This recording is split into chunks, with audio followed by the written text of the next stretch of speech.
Ciao Tesla people. So I got two new accessories which actually I was supposed to receive a long time ago. So for the baskets, they're on the side inside the trunk, they're covers.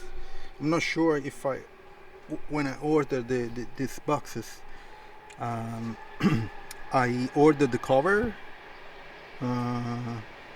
So anyway, so I received the two covers from the sides.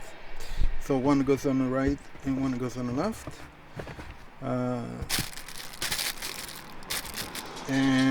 For the Model Y 2023, there are different sizes. This is smaller than this one, if you can tell.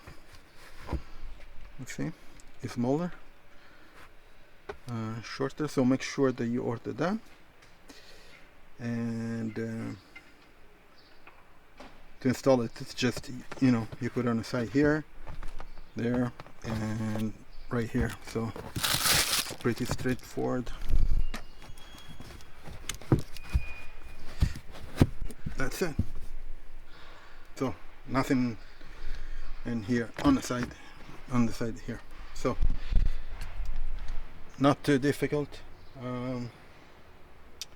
And I'm going to leave a link in the description if you're interested. And also I have the Tesla referral. If you buy a Tesla, use it. And I have all the links for the other accessories down in the description. Please leave a comment, subscribe, and I'll see you next video. Ciao Tesla people.